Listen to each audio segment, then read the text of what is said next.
ઓમ શ્રી ગણેશાય નમઃ. જય શ્રી કૃષ્ણ મિત્રો. સોમવારની શિવજીની કથા આપણે સાંભળીશું. પરમ પિતા પરમાત્મા જગતના પાલનહાર શિવ શક્તિનો જાપ કરે છે આ સંસાર. જય ભોળાનાથ. પ્રિય ભક્તો, આજે સોમવાર છે. આ વ્રત કથાને સાંભળવાથી અનંત સુખ મળે છે. કથા સાંભળનારના બધા જ પાપ અને સંકટ દૂર થાય છે તથા એમની સર્વ મનોકામનાની પૂર્તિ થાય છે. કેમ કે ભગવાન શિવને આશુતોષ કહેવાયા છે. આશુતોષ એટલે એનો મતલબ છે કે તુરંત પ્રસન્ન થનારા દેવ. માટે આ કથા પ્રસન્ન ચિત્ત મનથી સાંભળજો. વિડીયો સારો લાગે તો લાઈક અને શેર કરવાનું ભૂલશો નહીં, કારણ કે જેટલી વાર્તા શેર કરશો એટલા લોકો વાર્તા સાંભળશે અને આપણને એનું પુણ્ય ફળ મળશે. પ્રભુ મહાદેવ ખુશ થશે. ઓમ નમઃ શિવાય.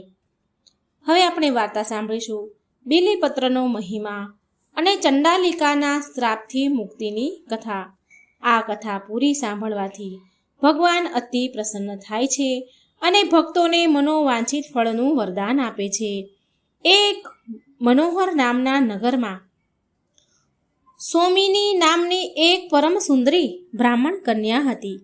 જ્યારે એ યુવાન થઈ તો તેની જે બહુ જ સુંદર અને યોગ્ય વર બ્રાહ્મણ શોધી અને એના પિતાએ એના વિવાહ કરાવી દીધા.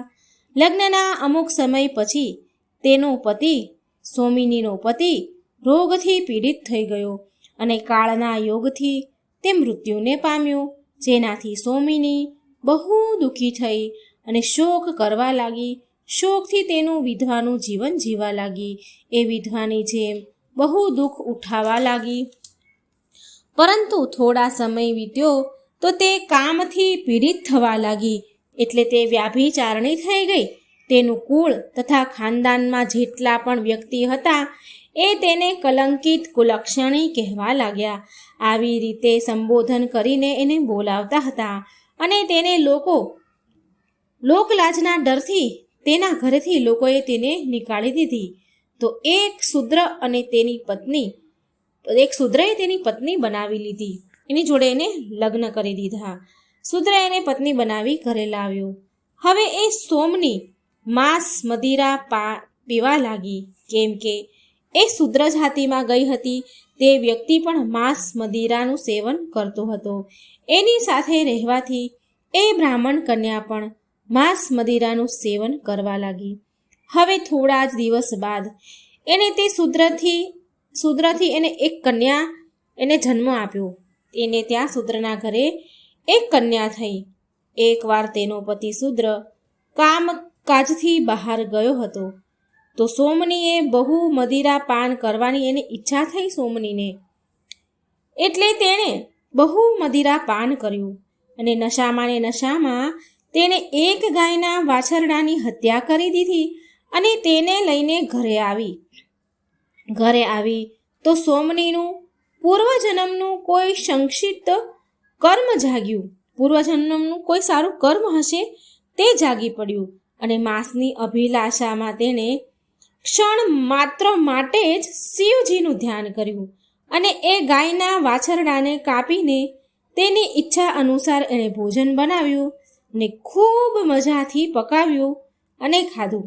આવી રીતે એના ભગવાનનું પૂજન કરતી. કોઈ દિવસ એ પૂજન ન કરે, ન કોઈ દિવસ સોમવારના વ્રત કરે અને ના ક્યારેય ભગવાન શિવના શિવલિંગ પર જળ ચડાવતી.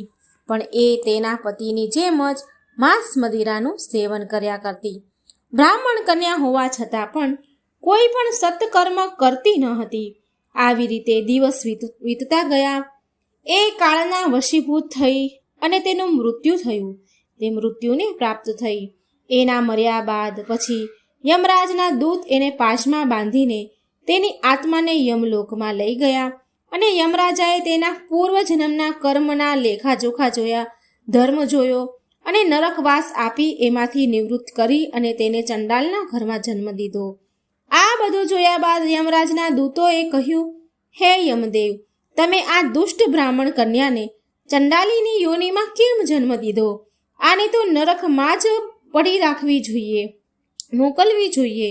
આ સાંભળી યમરાજા બોલ્યા, હે દેવદૂતો, આણે એક દિવસ ભગવાન શિવનું સ્મરણ કર્યું હતું, માટે આને નરકમાં ન મોકલી અને ચંડાલની યોનિમાં જન્મ દીધો છે. પ્રિય ભક્તો, એણે ચંડાલની યોનિમાં જન્મ લીધો અને નેત્રહીન જ્યોતિ ન પામતા આંધળી બની. ભૂખથી વ્યાકુળ તથા બંને આંખોથી આંધળી હોવાના કારણે એ હાથમાં લાકડી લઈને ચાલવા વાળી બની. લાકડી લઈને ચાલતી અને ચંડાલોના હેઠા ભોજન કરીને તેની ભૂખ શાંત કરતી હતી. એકવાર જ્યારે શ્રાવણ માસ આવ્યો તો એ દિવસ શ્રાવણ સોમવારનું વ્રત હતું. બધા જ ભક્તગણો મંદિરમાં શિવ અર્ચના માટે ઉમટી રહ્યા હતા. તો એ ચંડાલણી શિવના ઉત્સવમાં આવતા જતા એ યાત્રીઓ પાસે દિન વચનોથી ભીખ માંગવા લાગી. હવે કોઈ પુણ્ય આત્મા હતી, તેણે એના હાથમાં બીલીપત્ર મૂકી દીધા. તેવડી તે આંધળી છોકરી, એ કન્યા બીલીપત્ર ઓળખી ગઈ. તો તેને થયું કે આ તો બીલીપત્ર છે. એને એ બીલીપત્ર દૂર ફેંકી દીધા. પણ એમાંથી એક બીલીપત્ર પાસે એક શિવલિંગ હતું, એના ઉપર પડ્યું. અને એ દિવસે શ્રાવણ સોમવાર હતો, શ્રાવણ સોમવારના વ્રત હતા. તો બહુ બધા પાસે એણે ભીખ માંગી. ભીખ માંગવા છતાં પણ એ ચંડાલણીને એ દિવસે કોઈએ પણ કંઈ જ આપ્યું નહીં. એ દિવસે એ ચંડાલણીનું વ્રત, સોમવારનું વ્રત થઈ ગયું. નિરાહાર વ્રત પૂરું થયું અને જાગરણ પણ થઈ ગયું. પ્રાતઃકાળ સવાર થતાં વહેલી સવારે આમને આમે તેના ઘરની પાસે પહોંચી અને બેભાન થઈ પડી અને મૃત્યુને પ્રાપ્ત થઈ. એટલે શિવજીની કૃપાથી શિવજીના ગણો સુંદર વિમાનમાં બેસાડીને તેને શિવજીના પરમ પદને પ્રાપ્તિ આપી. શિવજીના ગણોએ તેને વિમાનમાં બેસાડી અને શિવજીનું પરમ પદ પામી. એ પુણ્યથી બીજા જન્મમાં મહાબળ રાજાને ત્યાં એ રાણી બની. આ પ્રકારે જે પણ વ્યક્તિ જાણે કે અજાણે પણ શિવજીની પૂજા કરે છે, તો તેની વ્રત કથા સાંભળે છે, તો એનું શિવજી કલ્યાણ કરે છે અને તેમના ભક્તોને ક્યારેય નિરાશ નથી કરતા. એવા છે આપણા દેવોના દેવ મહાદેવ. બોલો ઓમ નમઃ શિવાય. હવે આપણે સાંભળીએ શિવજીને જમવા આવ્યા ધરતી પર ખીર અને ખાંડ. ખૂબ જ સુંદર કથા છે મિત્રો, સાંભળો. એક દિવસ ભગવાન ભોળાનાથ કૈલાસ પર્વત પરથી પૃથ્વી પર ચાલ્યા અને તેને જતા જોઈને પાર્વતીજી બોલ્યા, હે પ્રભુ, તમે ક્યાં જઈ રહ્યા છો? ભોળાનાથ બોલ્યા કે હું પૃથ્વી લોકમાં જઈ રહ્યો છું. પાર્વતીજી કહે છે, હું પણ તમારી સાથે આવીશ. ભોળાનાથના ઘણી ના પાડવા છતાં પણ મા પાર્વતી માન્યા નહીં અને મહાદેવ સાથે પૃથ્વી લોક પર ભ્રમણ કરવા પહોંચી ગયા. ફરતા ફરતા પાર્વતીજીને ખૂબ ભૂખ લાગી. એટલે મા બોલ્યા, મહાદેવ સ્વામી, મને ખૂબ ભૂખ લાગી છે, મારે ખીર અને ખાંડનું ભોજન કરવું છે. મહાદેવ બોલ્યા, ચાલો પાર્વતી, આગળ ચાલો. આગળ જઈને તેમણે એક ઘરનો દરવાજો ખખડાવ્યો. તો એક શેઠાણી બહાર આવી અને બોલી, શું જોઈએ છે મહારાજ? મહાદેવ બોલ્યા, અમારે ખીર ખાંડનું ભોજન કરવું છે. આ સાંભળી તે શેઠાણી બોલી કે જો તમારે ખીર ખાંડનું ભોજન કરવું જ હતું તો તમારે તમારા ઘરે કેમ ન ખાધું? તમારા ઘરે ખાઈને આવવું જોઈએ ને. આમ કહીને એ અંદર ચાલી ગઈ. હવે મહાદેવ અને પાર્વતી ત્યાંથી આગળ વધ્યા. આગળ જઈને એમને એક ડોશીમાં મળ્યા. ડોશીમાં બોલ્યા કે આવો મહારાજ, બેસો, તમારું સ્વાગત છે. તમારે શું જોઈએ છે? મહાદેવ બોલ્યા, અમારે ખીર અને ખાંડનું ભોજન કરવું છે. ડોશીમાં બોલ્યા, બેસો, હું હમણાં જ લઈને આવું છું. આમ કહીને એ ડોશીમાં એક લોટો લઈ અને જાય છે. તો મહાદેવ બોલ્યા ડોશીમાં, માજી, તમે ક્યાં જાઓ છો? તો ડોશીમાં બોલ્યા કે હું દૂધ, ચોખા અને ખાંડ લેવા જાઉં છું. મહાદેવ બોલ્યા, માતા, તમે તમારા ઘરમાં જઈને જુઓ, દૂધ, ખાંડ અને ચોખાના તો તપેલા ને વાસણો ભર્યા છે. ડોશીમાં ઘરમાં ગયા અને તપેલું ભરીને ખીર બનાવી અને મહાદેવ અને માતા પાર્વતીને જમાડ્યા અને તેમને ભોગ લગાડ્યા. પછી ડોસીમાં બોલ્યા, મહારાજ, આ વધેલી ખીરનું હું શું કરું? મારા ઘરમાં તો કોઈ જ નથી. મહાદેવ બોલ્યા, માતા, આંખ બંધ કરો. એટલે શિવજીના કહેવાથી ડોસીમાએ આંખ બંધ કરી અને પછી મહાદેવ બોલ્યા, હવે આંખ ખોલો. તો ડોસીમાએ આંખો ખોલીને જોયું તો તેના ઘરમાં દીકરો, વહુ અને પુત્ર પૌત્રીથી ભરેલું હતું. આ જોઈને ડોસીમા બોલ્યા, હે ભોળાનાથ, આ પરિવારને હું ક્યાં રાખું? મારે તો આ એક નાની એવી તૂટેલી ફૂટેલી ઝૂંપડી છે.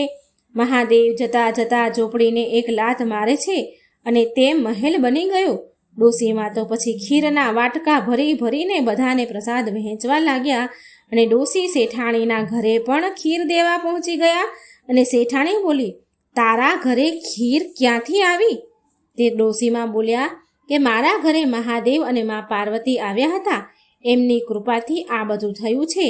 શેઠાણી બોલી, મારા ઘરનું ધન તારા ઘરમાં કેવી રીતે ગયું? મારી પાસે તો કંઈ પણ ન રહ્યું. ડોસીમાં કહે છે, આ તો મહાદેવ અને મા પાર્વતીના આશીર્વાદ છે, એમના આશીર્વાદથી થયું છે. હવે શેઠાણી ભાગી મા પાર્વતીને મહાદેવને શોધવા જાય છે. ને મળ્યા પછી મહાદેવ પાર્વતી રસ્તામાં એમને મળ્યા પછી એમના પગમાં પડી ગઈ. એની પાસે પહોંચી અને બોલી કે મહારાજ, મારું ધન એ ડોસીમાને કેમ આપી દીધું? મહાદેવ બોલ્યા, મેં તો ના ઉઠાવ્યું છે તારું ધન અને ના દીધું છે. તે તારા દ્વારે આવેલાને ના કહી એટલે તારું બધું ના થઈ ગયું, નાષ્ટ થઈ ગયું. અને એ ડોસીમાએ દ્વાર પર આવેલાને હા કહી એટલે બધું હામાં ફેરવાઈ ગયું, સમૃદ્ધિ આવી. એ સ્ત્રી મહાદેવના પગમાં પડી અને માફી માંગી અને બોલી, મહારાજ, કંઈક કરો, હું ખાલી થઈ ગઈ. એટલે મહાદેવ બોલ્યા, જા, કામ તારું રોકાય નહીં, ધન તારું જોડાશે નહીં. આમ કહી મહાદેવ અને માતા પાર્વતી કૈલાશ આવી ગયા. હે ભોળાનાથ, જેવું તમે ડોસીમાને આપ્યું એવું જ આ કથા કહેનાર, સાંભળનાર અને હોકારો ભરનાર સહુને આપજો. જય ભોળાનાથ, જય માતા પાર્વતી. ઓમ નમઃ શિવાય. હવે એક ભગવાન શિવની બીજી એક કથા સાંભળીએ. પ્રાચીન કાળમાં એક નગરમાં એક બ્રાહ્મણ રહેતા હતા. એ બ્રાહ્મણને વાસુદેવ નામનો પુત્ર હતો, જે ખરાબ સંગતમાં આવીને પાપ કર્મ કરવા લાગ્યો હતો. અસત્ય બોલવું, મદિરા પાન કરવું, ચોરી કરતો, લોકોને લૂંટતો, આ બધા જ ખરાબ કામ એ છોકરો કરતો. જ્યારે બ્રાહ્મણ એના પરિવારને, એના માતા પિતાને બધું આ વિશે ખબર પડી કે તેના આવા પાપ કર્મ વિશે ખબર પડી તો એણે તેના પુત્રને ઘરથી બહાર કાઢી મૂક્યો. એને પછતાવો થયો. હવે એ છોકરો પછતાવો કરવા લાગ્યો અને બીજા નગરમાં ચાલ્યો ગયો. તેનું પેટ ભરવા માટે ભીખ માંગવા લાગ્યો. પણ જે પાપ કર્મ એણે કર્યા હતા એના ફળ સ્વરૂપ તેને કોઢ નીકળ્યો. એના શરીરના અંગ બળવા લાગ્યા. એ અત્યંત દુઃખી રહેવા લાગ્યો અને નદી કિનારે એક વૃક્ષ નીચે એક કુટિયા બનાવીને રહેવા લાગ્યો. એની આ દશા પર દયા ખાઈ ને લોકો એને એની ઝૂંપડીમાં થોડી ભિક્ષા આપી જતા, કોઈ ખાવાનું આપી જતા તો કોઈ પહેરવા માટે વસ્ત્ર આપી જતા. આમ તેનું ગુજરાન ચાલવા લાગ્યું. એ દરરોજ નદીમાંથી જળ ભરીને લાવતો અને એની ઝૂંપડી પાસે એ માટલું મૂકતો. એની ઝૂંપડી પાસે માટીમાં એક દબાયેલી શીલા પથ્થર પર મૂકી દેતો. આમ કરવાથી એ જળ ભરેલા માટલાનું થોડું પાણી એ પથ્થર પર પડતું હતું. આમ એવું એની સાથે રોજ થતું હતું. રોજ પાણી લાવે અને રોજ ત્યાં ઘરની બહાર મૂકે ઝાડ પાસે અને એ પથ્થર પર થોડું પાણી ઢોળાય. એકવાર એ જ્યારે નદીમાંથી જળ ભરીને લાવ્યો અને પથ્થર પર મૂક્યું માટલું, ત્યારે તેના પ્રાણ નીકળી ગયા. એ જ સમયે યમદૂત એમને લેવા આવ્યા. ત્યારે આકાશમાંથી એક સુંદર વિમાન ઉતર્યું અને એ વિમાનમાં શિવદૂત આવ્યા અને યમદૂતોને બોલ્યા કે તમે આને નહીં લઈ જઈ શકો. આ નર્કનો અધિકારી નથી પણ શિવલોકનો અધિકારી છે. યમદૂત બોલ્યા કે આ આદમીએ એની પૂરી જિંદગી, એની પૂરી ઉંમર પાપ જ કર્યા છે. એના પાપ કર્મના ફળ સ્વરૂપ આના પરિવારે પણ એને ત્યાગી દીધો છે, માટે આ નર્કનો યોગ્ય છે. આ સાંભળી શિવદૂત બોલ્યા કે આણે ભગવાન શિવને જળ અર્પણ કર્યું છે. આ જે વૃક્ષ નીચે દબાયેલો પથ્થર છે ને, એ કોઈ સાધારણ પથ્થર નથી, પરંતુ શિવલિંગ છે. આ ઘણા સમયથી અહીં બિરાજમાન છે. આ વાત કોઈને પણ ખબર નથી, કોઈ જાણતું નથી.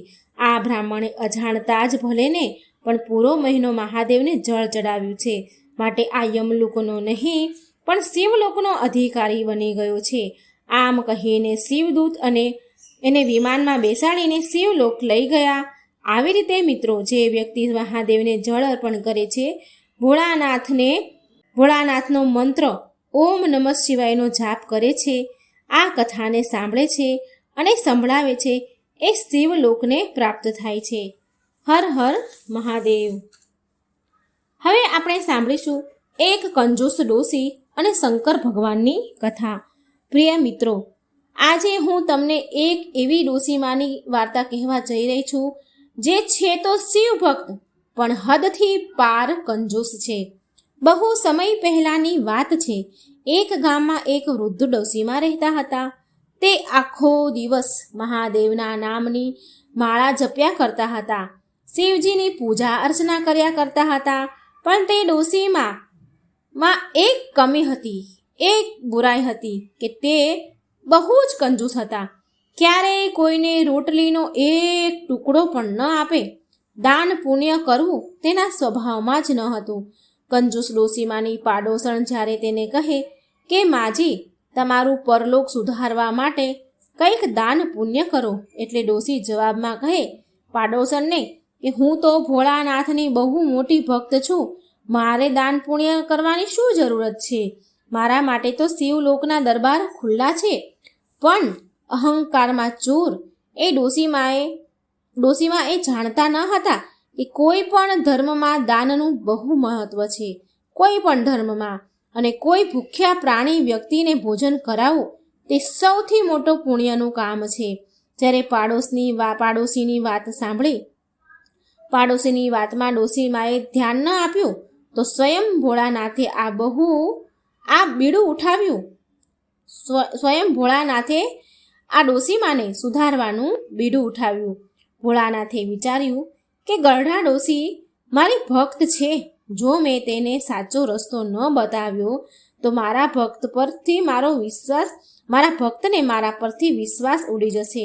વિશ્વાસ નહીં રહે મારા ઉપર. આમ વિચાર કરી ભોળાનાથે ગરીબ ભિખારીનો વેશ ધારણ કર્યો અને ભગવાન ભિખારી બની કંજૂસ ડોસીમાના ઘરે પહોંચી ગયા. દરવાજો ખખડાવ્યો એટલે ડોસીમાએ દરવાજો ખોલ્યો તો ડોસીમાએ ભિખારીને જોયા એટલે શિવજી હતા.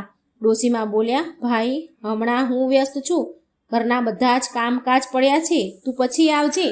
ભોળાનાથ પાછા ત્યાંથી ચાલ્યા ગયા. થોડી કલાક ગયા પછી પાછા ભિખારીના રૂપમાં તે ડોસીના ઘરે આવ્યા ભોળાનાથ અને બોલ્યા, માં, મને કંઈક ખાવાનું આપો, હું બહુ દિવસથી ભૂખ્યો છું.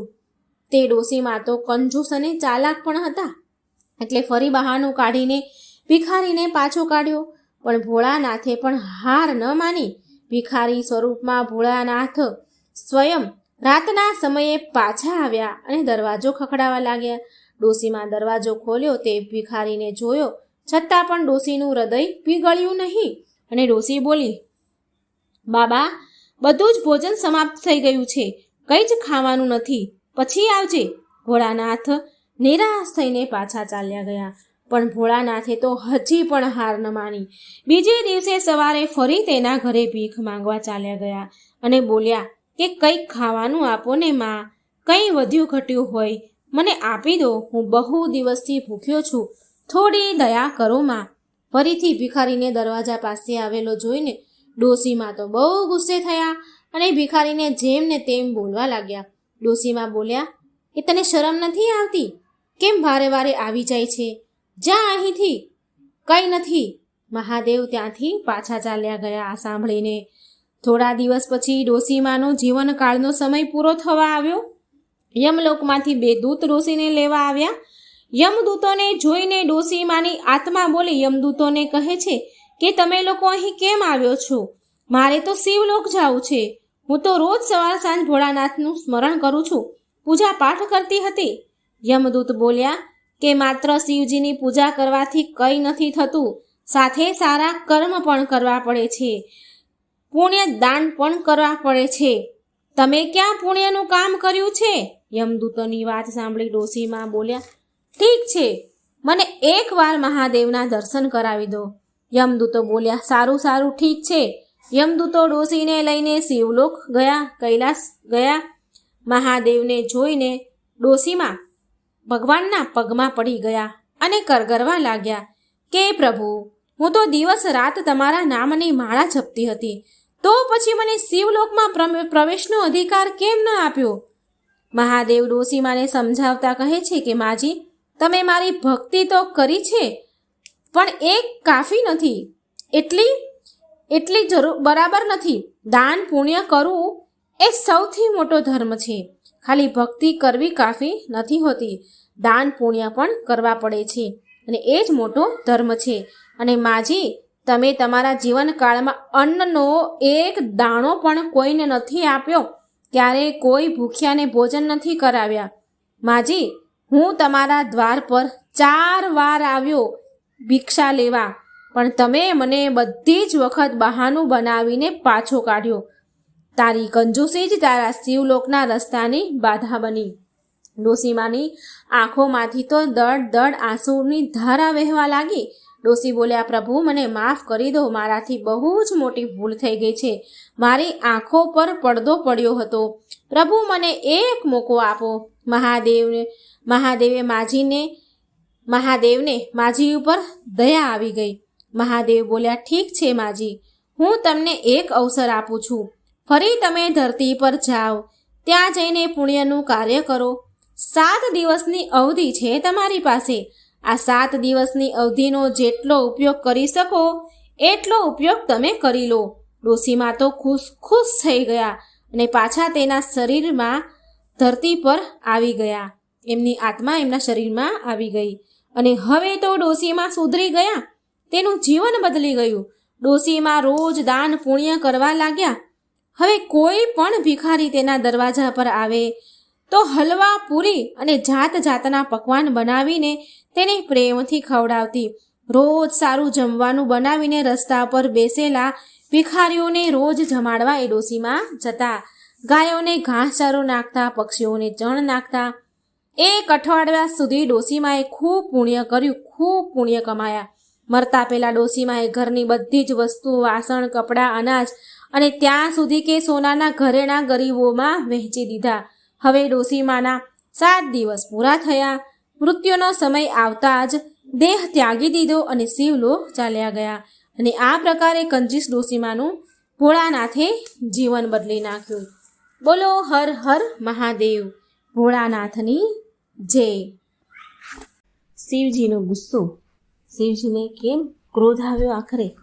તો આ વાર્તા પૂરી અંત સુધી સાંભળજો. એક સમયની વાત છે. શ્રીપુર નામના એક ગામમાં રામેશ્વર નામનો એક બ્રાહ્મણ તેની માતા સાથે રહેતો હતો. રામેશ્વર દિવસ રાત ભગવાન શિવની ભક્તિ કર્યા કરતો હતો. તે ભગવાન શિવને ખૂબ માનતો હતો. શિવ નામનો જાપ સદાય તેના મુખમાં રહેતો હતો. ઓમ નમઃ શિવાય, ઓમ નમઃ શિવાય, ઓમ નમઃ શિવાય. સદાય તેના મુખ પર આ નામ રહે, જાપ રહે.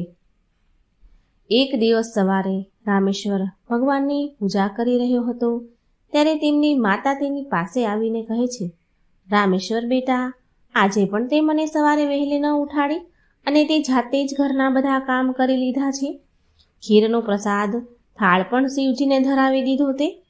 રામેશ્વર બોલ્યું, હા માં, મેં વિચાર્યું કે ફટાફટ બધા ઘરના કામ પતાવી દઉં અને ખીરનો ભોગ ભગવાન માટે બનાવી લઉં. ભોળાનાથ પણ ખીરની વાટ જોઈને બેઠા હશે, માટે મેં ફટાફટ ખીર બનાવી લીધી. લે માં, આ ખીરનો પ્રસાદ તું પણ ખાઈને બતાવ કે કેવી છે ખીર. રામેશ્વરની માતા પણ ખીર ખાય છે એટલે રામેશ્વરની માતા કહે છે કે રામેશ્વર બેટા, તો બાળપણથી જ આ ખીર શિવજીને ખવડાવતો આવે છે, ખીરનો પ્રસાદ ભગવાનને ધરાવતો આવે છે. જ્યારે તારા બાપુ જીવતા હતા ત્યારે તે મને પ્રસાદ ખીરનો ખવડાવતા હતા અને એના ગયા પછી તે આ નિયમ બનાવી લીધો છે. બેટા, તારી ખીર બહુ જ સ્વાદિષ્ટ છે અને હા, મને ખબર છે કે ભગવાન શિવને પણ તારા હાથની ખીર ખાવા માટે રોજ વાટ જોતા હશે, રોજ એમને તારી ખીરની રાહ રહેતી હશે. એટલે રામેશ્વર કહે છે, હા માં, હું એટલે જ રોજ સવારે જલ્દી ઉઠીને પહેલાં ખીર જ બનાવી લઉં છું કે જલ્દીથી ભગવાન શિવ ખીરનો પ્રસાદ ગ્રહણ કરે, ભગવાન શિવ ખીર ખાઈ શકે. રામેશ્વરનો નિયમ હતો રોજ સવારે જલ્દી ઉઠે અને ઘરના બધા જ કામ પતાવીને પછી ભગવાન શિવ માટે રોજ ખીરનો પ્રસાદ એની હાથે જ બનાવે. આ કાર્ય પહેલાં રામેશ્વરના પિતા કરતા હતા અને તેના ગયા પછી શિવજીની સેવા અને ખીરનો પ્રસાદ પૂરીની જવાબદારી રામેશ્વરે ઉઠાવી લીધી હતી. રામેશ્વરને વિશ્વાસ હતો કે એના હાથે બનાવેલો ખીરનો પ્રસાદ શિવજી રોજ ખાતા જ હશે. આવા વિશ્વાસ સાથે તે રોજ ખીરનો પ્રસાદ એનો થાળ ધરાવતો હતો. અને આ તરફ કૈલાસ પર્વત ઉપર બિરાજમાન શિવજી એમના ભક્ત દ્વારા ધરેલો ખીરનો પ્રસાદ બહુ પ્રસન્ન મનથી, બહુ ખુશ થઈને ખાતા હતા. આટલા પ્રસન્ન મનથી ખીર ખાતા શિવજીને જોઈને મા પાર્વતી કહે છે, સ્વામી, શું વાત છે? તમે તો આનંદ જ લઈ રહ્યા છો. તમને તો આનંદ જ છે. તમારા ભક્ત તમને આટલા પ્રેમથી સ્વાદિષ્ટ પકવાનો વ્યંજનો ખવડાવે છે અને તમારો ભક્ત રામેશ્વર તો રોજ નિયમ અનુસાર ખીરનો પ્રસાદ તમને આપે છે, ધરાવે છે. લાવો, થોડી ખીર મને પણ આપો. રામેશ્વરના હાથની ખીર તો બહુ જ સ્વાદિષ્ટ હોય છે. શિવજી બોલ્યા, હા દેવી પાર્વતી, રામેશ્વર એટલી સ્વાદિષ્ટ ખીર ધરાવે છે, એટલો સરસ થાળ ધરાવે છે કે મન પ્રસન્ન થઈ જાય છે એની ખીર ખાઈને. એટલામાં શિવજી પાસે નંદી અને સમસ્ત શિવગણ આવ્યા. ત્યાં ભગવાન ખીર ખાઈ રહ્યા હતા, ત્યાં સમસ્ત શિવગણો આવ્યા અને નંદી શિવજીને કહે છે કે મહાદેવ, લ્યો આ ભાંગ અને ધતુરો લઈ આવ્યો છું હું તમારા માટે. અમે તમારા માટે ભાંગ ધતુરો લાવ્યા છીએ, લો પ્રભુ, ગ્રહણ કરો. એટલે શિવજી કહે છે કે નંદી, અત્યારે તો હું સ્વાદિષ્ટ ખીરનો આનંદ લઈ રહ્યો છું. એક કામ કર, ભાંગ અને ધતુરાને પેલા નાના એવા પર્વત પર મૂકી દે. હું થોડી વાર પછી એને ખાઈ લઈશ, ગ્રહણ કરી લઈશ. આટલું સાંભળી શિવગણો નારાજ થઈ ગયા અને એકબીજા સાથે ચર્ચા કરવા લાગ્યા. શિવગણોમાં નંદી, શિંગી, વીરભદ્ર, ભૈરવ બધા જ હતા. એમાં ભૈરવ બોલ્યો, અરે નંદી, શિવજી તો આપણી સામે જોતા પણ નથી. શિવજીનું પૂરું ધ્યાન તો રામેશ્વરની બનાવેલી ખીર ઉપર છે. આવું ક્યાં સુધી ચાલશે? બીજો ગણ પણ બોલ્યો, હું પણ આ જોઈ રહ્યો છું કે આપણે મહાદેવ માટે ભાંગ અને ધતુરો પીસીને લાવ્યા અને મહાદેવે એક નજરે જોયું પણ નહીં, એક બાજુ મૂકી દેવાનું કહી દીધું. એટલે નંદી બોલ્યા, અરે નહીં, એવી વાત નથી. મહાદેવે કહ્યું છે કે ભાંગ અને ધતુરો ત્યાં મૂકી દો, હું થોડી વાર પછી એને ખાઈ લઈશ. મહાદેવ હંમેશા રામેશ્વરની બનાવેલી ખીરને બહુ મનથી ખાય છે. એવામાં વીરભદ્ર કહે છે, નંદી, હું તો કેટલી વાર વિચારું છું કે રામેશ્વરની ખીરમાં એવું તો શું છે કે ભોળાનાથ સૌથી પહેલાં એની બનાવેલી ખીર ખાય છે અને પછી તો બીજું કોઈ તરફ એમનું ધ્યાન જતું જ નથી. હમણાં જ તો આપણે ભાંગ અને ધતુરો લઈને આવ્યા અને ભોળાનાથે જોયા વગર જ એક બાજુ મૂકી દેવાનું આપણને કહી દીધું. નંદી બોલ્યા કે હા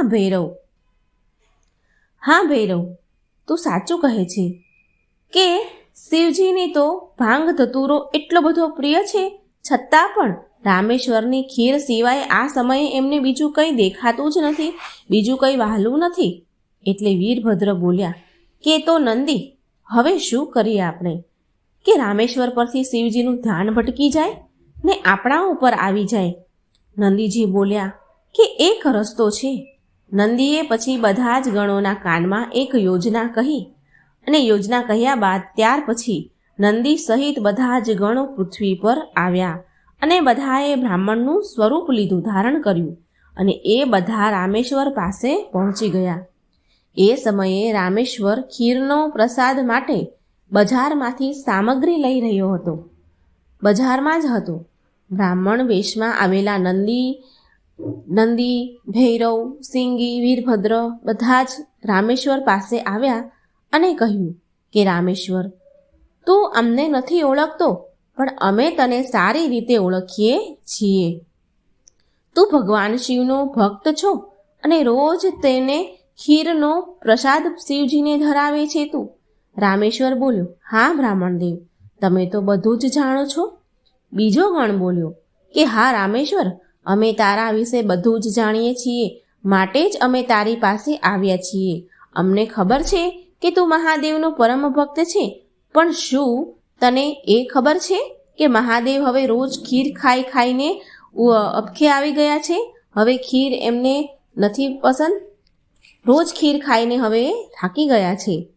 માટે હવે તું થોડા દિવસ માટે ખીરનો ભોગ ધરાવવાનો રોકી દે. રામેશ્વર, તું એક કામ કર, તું મહાદેવને અઠવાડિયામાં એક જ વાર ખીરનો થાળ ધરાવ, ખીરનો પ્રસાદ બનાવીને ધરાવ. એનાથી મહાદેવને ખીરનો વધારે સ્વાદ આવશે.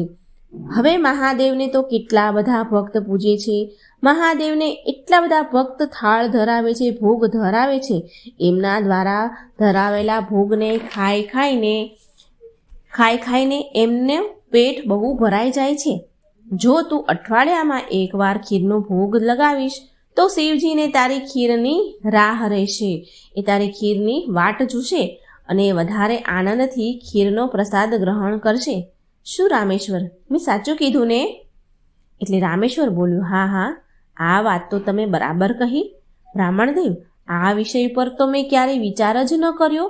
હું એક કામ કરું છું કે હું અઠવાડિયામાં એક જ વાર ભગવાનને ખીરનો થાળ ધરાવીશ, જેથી શિવજી બીજા ભક્તોનો પણ પ્રસાદ ગ્રહણ કરી શકે અને એમને મારી ખીરના મનથી રાહ જુએ.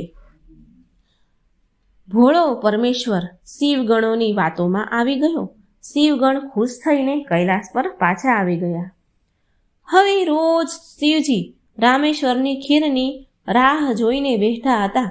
રોજ રાહ જોવા લાગ્યા કે ક્યારે રામેશ્વર ખીરનો ભોગ ધરાવે અને ક્યારે હું ખીર ખાઉં.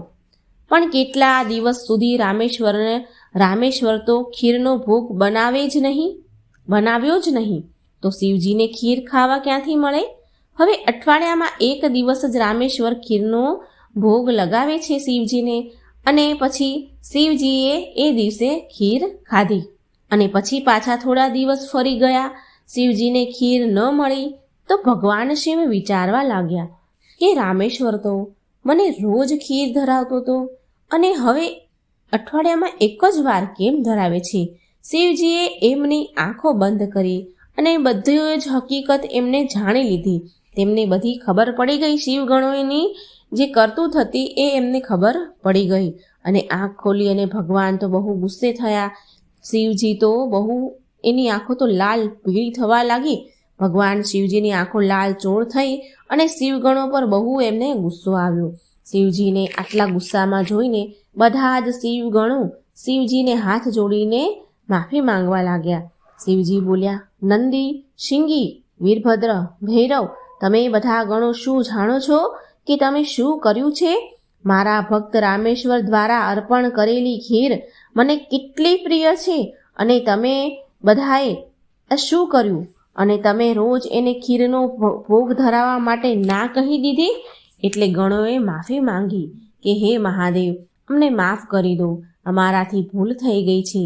હે ગણો કહે છે, મહાદેવ, જ્યારે અમે તમને ખીર ખાતા જોતા હતા તો અમે એમ વિચારતા હતા કે તમે અમારી તરફ ધ્યાન નથી આપી રહ્યા, તમે અમારી તરફ નથી જોઈ રહ્યા. શિવજી બોલ્યા કે અચ્છા, તો આ કારણ છે. પણ તમે બધા એ નથી જાણતા કે મારો પ્રેમ મારા બધા જ ભક્તો માટે એક સમાન છે. હું તમને ગણોને કેવી રીતે ભૂલી શકું? તમે તો મારા હૃદયમાં વાસ કરો છો. તમે બધા તો મારી જ શક્તિ દ્વારા ઉત્પન્ન થયા છો. સંસારમાં પ્રત્યેક ભક્ત મને એક સમાન પ્રિય છે અને પ્રત્યેક ભક્તના હૃદયમાં હું જ વિદ્યમાન છું. માટે મારો પ્રેમ ક્યારેય પણ ઓછો કે વધારે નથી થઈ શકતો. માતા પિતા માટે તો એમના બધા જ બાળકો માટે પ્રેમ એક સમાન હોય છે, તો પછી તમે કેવી રીતે આ ભૂલી શકો? ભગવાન શિવની વાત સાંભળીને બધા જ શિવગણ સમજી ગયા કે એમણે કેટલી મોટી ભૂલ કરી દીધી છે.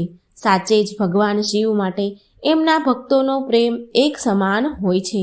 ત્યાર પછી બધા જ શિવગણ ફરી એકવાર બ્રાહ્મણનું સ્વરૂપ લઈને ધરતીલોક પર આવ્યા અને રામેશ્વરની પાસે ગયા અને રામેશ્વરને કહે છે કે અમને ભગવાન શિવનો સંદેશ આવ્યો છે કે શિવજી એવું કહી રહ્યા હતા કે તારી ખીર એટલી બધી સ્વાદિષ્ટ હોય છે કે શિવજી એક અઠવાડિયાભરની વાટ નથી જોઈ શકતા.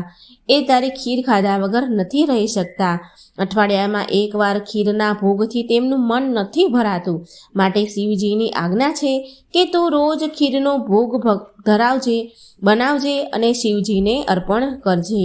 રામેશ્વર બોલ્યો કે તમે સાચું કહો છો બ્રાહ્મણ દેવ? ભગવાન શંકરને મારા હાથની બનાવેલી ખીર એટલી બધી પ્રિય છે. સારું, હવે હું રોજ ખીરનો પ્રસાદ શિવજીને ધરાવીશ. અહીં આ વાર્તા પૂરી થાય છે. આ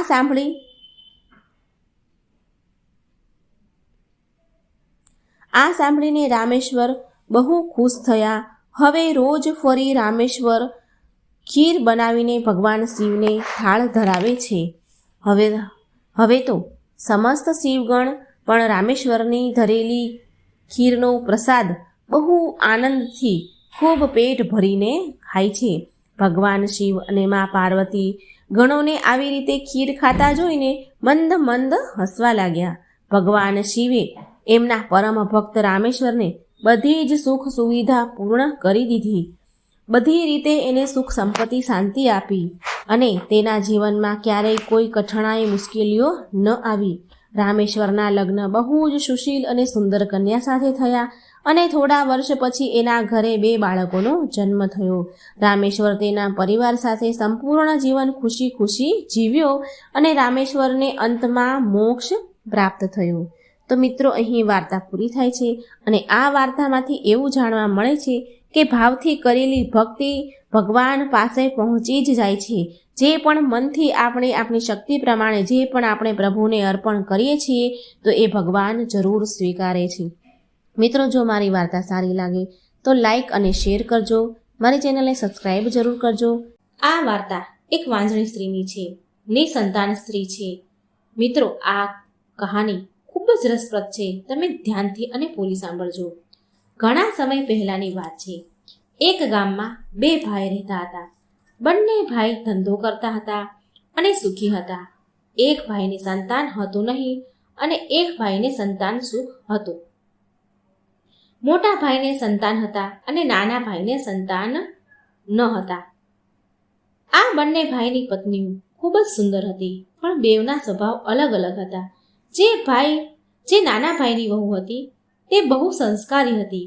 સવારે 4 વાગે ઉઠે, ભગવાનની સેવા પૂજા કરે અને ઘરમાં આખો દિવસ કામ કરે અને રોજ સમય નીકાળીને ભગવાન શિવજીના મંદિરે જઈ ભજન કીર્તન કરે અને ઘરે કોઈ મહેમાન આવે તો તેને બહુ માનપૂર્વક આવકાર આપે અને સેવા ચાકરી કરે. આવા સરસ સ્વભાવના કારણે તેના ગુણોની ચર્ચા બહુ દૂર દૂર થતી. આખા ગામમાં બધા એની વખાણ કરતા, પ્રશંસા કરતા. અને જે મોટી વહુ હતી તે કંઈક કરતી જ ન હતી. સંસ્કારી ન હતી, ના કોઈ દિવસ પૂજા પાઠ કરે, ના મંદિરે જતી હતી, ના ઘરના કામ કરે. આખો દિવસ તેના શરીરને સુંદર બનાવી રહે. ક્યારેક આ શિંગાર કરે તો ક્યારેક પેલો શિંગાર કરે, નવી નવી જાતની સાડીઓ પહેરે, નવા નવા ઘરેણાં પહેરે. બસ તેને શણગાર કરવાનો જ શોખ. આખો દિવસ પૂરો દિવસ સજ્યા ધજ્યા જ કરે, ઘરના કોઈ કામ કરે નહીં. એક દિવસ જ્યારે તે ઘરની બહાર નીકળી તો ઘરના લોકોએ તેને કહ્યું કે આખો દિવસ તારા શરીરને શણગારવામાં જ નીકાળે છે સમય. અરે, આવી સુંદરતાને શું ફાયદો? સજવા સવરવાનો શું ફાયદો? તૈયાર થવાનો શું ફાયદો? જો કે તારે સંતાન જ નથી, તું તો વાંઝણી છો. જો કોઈ દિવસ તારું કોઈ મોં જોઈ લે ને તો તેનું સફળ ન થાય, તેનું કામ બરબાદ થઈ જાય, એના કામમાં સફળ ન થાય. તારા દર્શન કરવા એ તો અપશુકન છે. આવા મેણા ટોણા સાંભળી તે દિવસે મોટી વહુ બહુ દુઃખી થઈ અને તે રડતી રડતી ઘરે આવી. બીજો દિવસ થયો એટલે તે દિવસે તે મોટી વહુએ તે દિવસે તો ના તેની નવી સાડી પહેરી, ના કોઈ શણગાર કર્યો અને ઘરમાં જ બેઠી રહી. અને તેવામાં નાની વહુ તેના ઘરે આવી અને એને દુઃખી જોઈને તેને પૂછે છે કે આજે તમે બહુ દુઃખી દેખાવ છો, શું થયું છે? કોઈ તકલીફ છે? કોઈ દુઃખ છે? પરેશાની છે? આજે તો તમે નથી નાહ્યું, નહીં ધોયું, નહીં નવી સાડી પહેરી, નથી તમે શણગાર કર્યો, શું થયું છે? તો મોટી વહુ કહે છે કે મારી નાની બહેન, તમને હું શું વાત કરું, આ ગામવાળા મને બહુ મેણા ટોણા મારે છે, મને વાંજણી કહીને બોલાવે છે, કહે છે કે તારે કોઈ સંતાન નથી, તું તો વાંજણી છે. આમ કહીને તે ખૂબ જ રડવા લાગી. પછી નાની વહુ તે મોટી વહુને કહે છે કે મોટી બહેન, તમે ચિંતા ન કરો, દુઃખી ન થાઓ, ભગવાન બધું જ સારું કરશે. બેન, તમે ચિંતા ન કરો, તમે એક કામ કરો, રોજ તમે મારી સાથે ભગવાન શંકરના મંદિરે ચાલો. હું ત્યાં તે ભક્તોને અને ભગવાનને તમારા માટે પ્રાર્થના કરવાનું કહીશ. તમારી માટે હું પ્રાર્થના કરવાનું બધાને કહીશ. ભગવાનને પ્રાર્થના કરીશું કે ભગવાન તમારો ખાલી ખોળો ભરી દે. ભગવાન પર વિશ્વાસ રાખો. બીજો દિવસ થયો એટલે તે નાની વહુ તેની મોટી જેઠાણીને લઈને શંકર ભગવાનના મંદિરે ગઈ અને ત્યાં તે રોજ શિવ ભક્ત ભગવાનના ભજન કીર્તનમાં આવતા હતા. તેને બધી આ મોટી બહેનની એટલે કે જેઠાણીની બધી વાત કરી અને પછી ત્યાં મંદિરના પૂજારી, ત્યાં મંદિરમાં આવેલા શિવ ભક્તો અને આ નાની વહુએ શંકર ભગવાનને પૂરા મનથી પ્રાર્થના કરી કે આ નિસંતાન સ્ત્રીને કોઈ સંતાન આપો પ્રભુ, અને તેનો ખોળો ભરી દો, તેને ખોળાનો કુંદનાર આપો. અને તે મોટી વહુએ પણ તેના માટે, એની જેઠાણી માટે એના માટે પ્રાર્થના કરી. નાની વહુએ એની જેઠાણી માટે પ્રાર્થના કરી, મોટી વહુએ એના માટે પ્રાર્થના કરી. આ બધું જોઈને તે બહુ ખુશ થઈ, તેનું મન શાંત થયું અને રાજી ખુશીથી બંને દેરાણી જેઠાણી ઘરે આવી. જ્યારે બીજો દિવસ થયો ત્યારે પણ તે મોટી વહુ શંકર ભગવાનના મંદિરે આવી અને તે દિવસે પણ તે બહુ ખુશ થઈ. તેનું મન ખુશથી રહેવા લાગ્યું, તેનું મન શાંત થયું હતું, તેને હવે સારું લાગવા માંડ્યું અને તે દાન પુણ્ય પણ કરવા લાગી. તેને ભગવાન પર વિશ્વાસ અને શ્રદ્ધા જાગી અને થોડા દિવસ ગયા એટલે તેને દિવસો રહ્યા તે ગર્ભવતી થઈ અને 9 મહિના થયા એટલે તેને એક સુંદર દીકરીને જન્મ આપ્યો. તે મોટી વહુ અને તેના પતિ આ છોકરીનો જન્મ આપ્યો વહુએ તો બહુ ખુશ થયા. બંને પતિ પત્ની બહુ ખુશ થયા. તેમને માતા પિતાનું સંતાનનું સુખ મળ્યું. માતા પિતા બન્યા. અને જ્યારે એક દિવસ નાની વહુ મંદિરે ગઈ ત્યારે ત્યાંના પૂજારી અને શિવ ભક્તો જે રોજ મંદિરે ભજન કીર્તન પૂજા પાઠ કરવા આવતા હતા તેને આ નાની વહુ કહે છે કે મારી જેઠાણી જે નિસંતાન હતા તેના ઘરે એક સરસ સુંદર છોકરીએ જન્મ લીધો છે.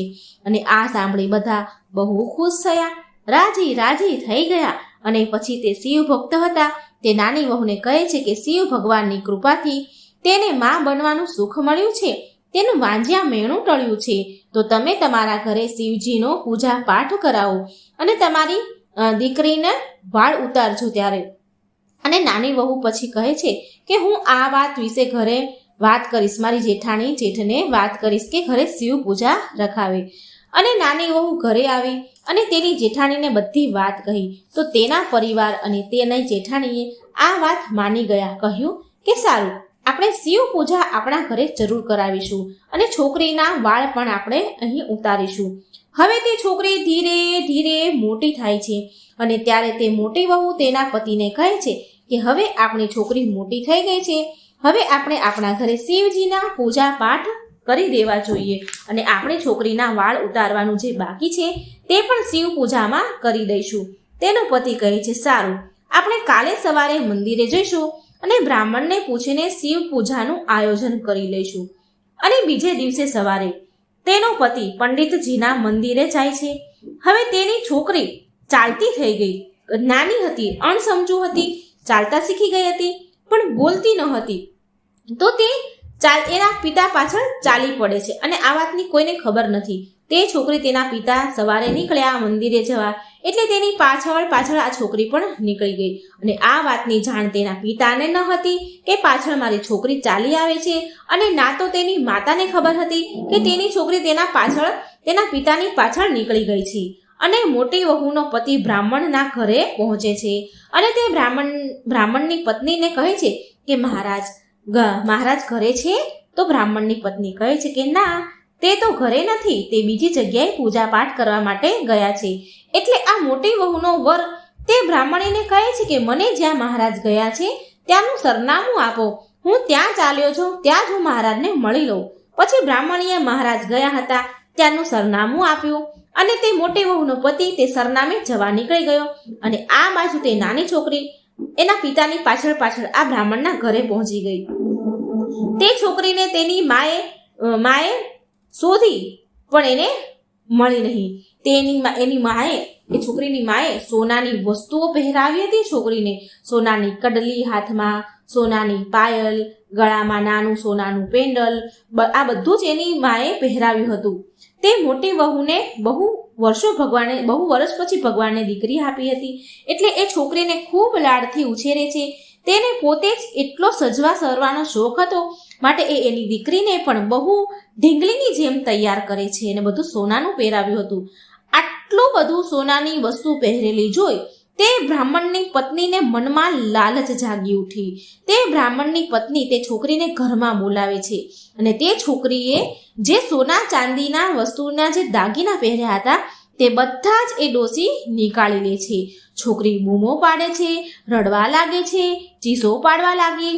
એટલે તે બ્રાહ્મણની પત્નીએ તેનું મોં દબાવી રાખ્યું અને તેના ઘરેણા કાઢવા લાગી અને બળજબરી કરતા તે છોકરી નીચે જમીન પર બહુ જોરમાં પડી અને તે છોકરી ત્યાં જ મરી જાય છે. અને પછી તો આ છોકરી મરી ગયા બાદ તે બ્રાહ્મણની પત્નીના તો હોશ ઉડી ગયા. તેને પરસેવો છૂટવા લાગ્યો.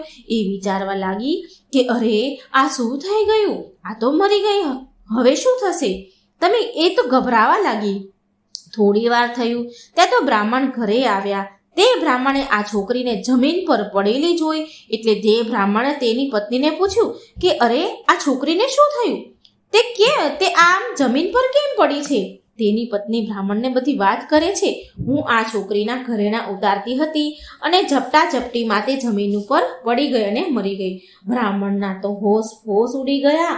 તેની પત્ની ઉપર ગુસ્સો કરવા લાગે છે. અરે તે આ શું કરી દીધું, આ છોકરીને મારી નાખી. અરે આ છોકરી માટે તો તેના મા બાપે શિવ પૂજા રાખી છે અને એના વાળ ઉતારવાની વિધિ છે આજે. અરે હવે શું થશે? આપણને તો જેલ કરશે. આપણને કોઈ પૂછશે કે આ કેવી રીતે મરી તો શું જવાબ આપીશું? હવે તો નક્કી આપણને ફાંસી લાગશે. ત્યારે બ્રાહ્મણની પત્ની બ્રાહ્મણને કહે છે કે પણ આપણે કોઈને કહીશું જ નહીં. આને આપણે કે મારી નાખીને જો ખબર પડે તો ફાંસી મળે ને, કોઈને ખબર પડવા જ નહીં દેવાની. એક કામ કરો, જેમ કહું એમ તમે કરો. હું આ છોકરીને એક બોરીમાં ભરી દઉં છું. તમે આ બોરીને ગંગાજીમાં લઈ જાઓ અને નદીમાં વહાવી દેજો. કોઈને ખબર જ નહીં પડે. બ્રાહ્મણ કહે છે કે શું તું ગાંડી થઈ ગઈ છે? જો આ બોરીમાં આને લઈ જઈશ અને બહાર રસ્તામાં મને કોઈ પૂછશે તો હું શું જવાબ આપીશ? બ્રાહ્મણની પત્ની તેના પતિને કહે છે કોઈ પૂછે તો તમે કહી દેજો કે આમાં વધ્યો ઘટ્યો નકામો સામાન છે, ભંગાર છે, તે ગંગાજીમાં પધરાવા જાઉં છું. અને હવે બ્રાહ્મણ પાસે બીજો કોઈ રસ્તો ન હતો માટે તેણે તેની પત્નીને બધી વાત માની લીધી અને તે છોકરીને બોરીમાં નાખી અને બંધ કરી દીધી. છોકરીને ગંગાજીમાં નાખવા માટે ઘરેથી નીકળી ગયો. રસ્તામાં તેને ગામના 2-3 વ્યક્તિ મળે છે. તેને પૂછે છે કે આ બોરીમાં શું લઈને જાઓ છો બ્રાહ્મણ દેવ? આ બોરીમાં શું છે? અને ત્યારે બ્રાહ્મણ કહે છે કે આમાં તો વધારાનો કચરો છે, નકામો સામાન છે, તે ગંગાજીમાં પધરાવા જાઉં છું. અને પછી તે ગંગાજી નદીમાં ગયા અને તે છોકરીને બોરી સાથે જ નદીમાં ફેંકી દીધી અને ઘરે પાછા આવી ગયા. અને પછી નાહી ધોઈને તે એ જ ઘરે પહોંચી ગયા જ્યાં છોકરીની પૂજા વિધિ રાખી હતી. તેના વાળ ઉતારવાની તે દિવસે વિધિ હતી. તેના ઘરે જોરશોરમાં શિવ પૂજાની તૈયારી ચાલી રહી હતી. ઘરમાં બધા બહુ ખુશ હતા. અને પછી બ્રાહ્મણ તેના ઘરે પહોંચી તેના પિતાને કહે છે, આ પૂજા માટે તમારે ગંગાજીમાં સ્નાન કરવા માટે જવું પડશે. ત્યાર પછી તમારી છોકરીના વાળ ઉતરશે. પછી આવું કહેવાથી તે છોકરીના પિતા ગંગાજીમાં નહાવા જાય છે અને તે એક જગ્યા પર સંજોગવશ પહોંચે છે જે જગ્યા પર બ્રાહ્મણે તે છોકરીને ફેંકી હોય છે નદીમાં. અને તેના પિતાએ જ્યારે ગંગાજીમાં નહાવા માટે થોડા અંદર સુધી ગયા અને તેણે પહેલી ડૂબકી લગાવી ત્યારે તે બોરી તેને અડીને પાસે આવી. ત્યારે તે વિચારે છે કે ખબર નહીં આ શું છે. તેણે તેના પગથી આગળ ધક્કો માર્યો અને જ્યાં બીજી ડૂબકી મારી ત્યાં તો ફરી પાછી તે બોરી તેની પાસે આવીને અથડાણી. ફરી પાછું તેણે તે બોરીને ધક્કો મારીને આગળ ફેંકી. તે ત્રીજી ડૂબકી મારી ત્યારે ફરી તે બોરી તેની પાસે જ આવી અને તેને અથડાણી. અને પછી તે વિચાર કરે છે કે આ કોઈ ગંગાજીનો સંકેત લાગે છે. માં મને કંઈ આપવા માંગતા લાગે છે. પછી તેણે તે બોરીને નદીની બહાર નીકાળી અને કિનારે મૂકી અને વિચાર્યું કે પૂજા પાઠ સ્નાન કરીને આ બોરી ખોલીશ. અને તેણે પૂજા સ્નાન કરી અને તે બોરી પાસે આવ્યો અને તેણે તે બોરી ખોલી અને ત્યાં તો જુએ છે કે તેની જ મરેલી છોકરી છે. અને ત્યાં જ તે તો ભાંગી પડ્યો. તેના તો હોંશ ઉડી ગયા. તે રડવા લાગ્યો. તે ઘણી બધી વાર ત્યાં બેસીને રડે છે.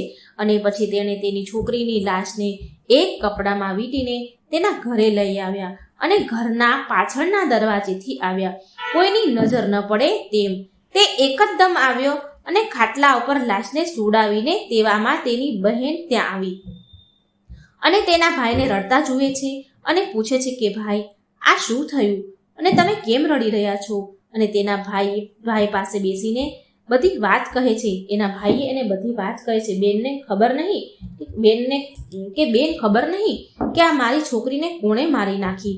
આ મારી છોકરી મને ગંગાજીમાંથી મળી, એક બોરીમાં બાંધેલી હતી. આમ રડતા રડતા ભાઈ બધી બહેનને વાત કરે છે, હે ભગવાન આ મારી સાથે તમે શું કર્યું. અને તેનો ભાઈ તેની બહેનને કહે છે કે બહેન સાંભળ, આ વાતને કોઈને ખબર પડવી જોઈએ નહીં.